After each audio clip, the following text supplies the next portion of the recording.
Hi everybody, Adam from LS2 Helmets. Today I want to go over how to remove the inner sun shield on your Explorer model helmet. So as you can see, I've got our carbon fiber model here, and I've already removed that peak just to give us better exposure to the front of the helmet here. And I've used the peak removal kit, which is part number 04310. If you'd like to order it, contact your local LS2 dealer and they can get that ordered up for you. So to start with, let's lift up our outer shield. Release button here and just lift up there. Now our next step, drop that sun shield down using the slider here on the left. Now the next part is a little bit trickier. I can't really show you here on camera, but what you need to do on the inside of that shield right here, there's a little tab. You can feel it's kind of a little sharp little tab here on the inside, and that's what's holding in that sun shield. So to release that, and again, it's a little bit harder on camera here, but let me try and do it here. Let me actually do it with this hand. So I reach in here, I pull down on that tab like that, and you heard that little pop. That released that shield from that side. So again, we're going to do the same thing on the other side.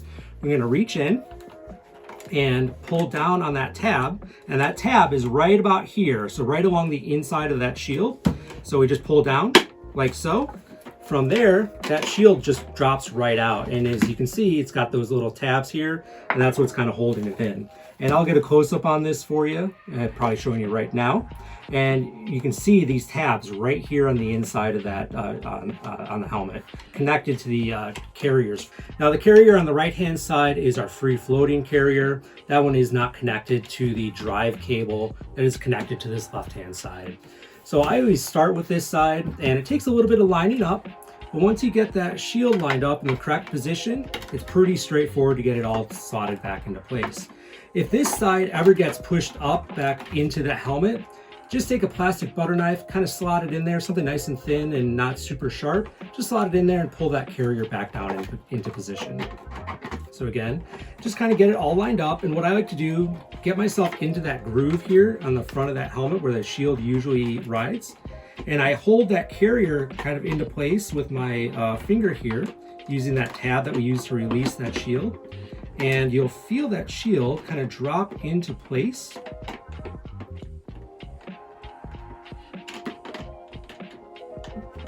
Let's see if I can get it to line up here.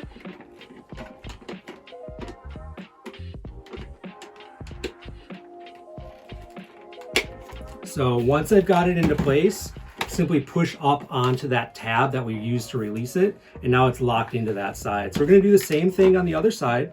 As you can see, we're behind the nose piece here and slotted into that groove here at the top of the helmet. And again, to kind of hold that carrier into place, I usually will keep my finger on the carrier slider itself, just so it doesn't get pushed back up into that helmet.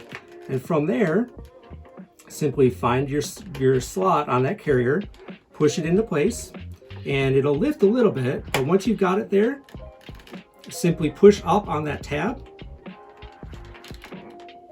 and it should lock back into place for you. Again, it's a little bit more difficult here on camera. It's a lot easier to have it facing you.